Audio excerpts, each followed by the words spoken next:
कामर में जरौला लटेन गे डीजे मनीष सोनू खानपुर कामर में जरौला लटेन गे ओम शंकर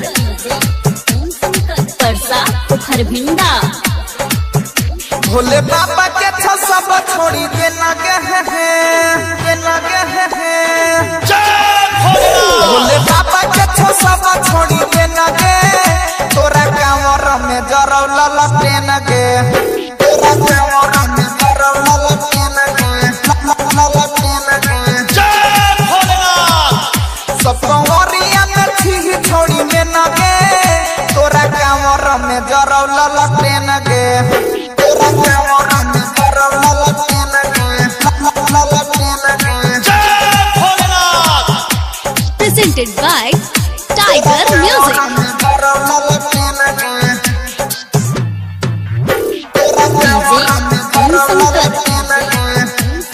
परसा हरभिंडा ठेके चलै छे डगरिया तो जर भूक भूक गे कामर के तोहरा गजबे छलुक गे गजबे छलुक गे गजबे छलुक गे चलै छे डगरिया तो जर भूक भूक गे कामर के तोहरा गजबे छलुक गे छौरी देखिए के भेलो सब फेन गे फेन गे देखिए के भेलो सब फेन गे तोरा कामर में जरौला लटेन गे तोरा कामर में जरौला लटेन गे लटेन गे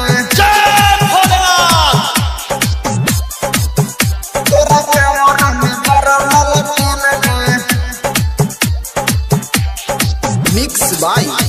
प्लानेट स्टूडियो जनकपुर धाम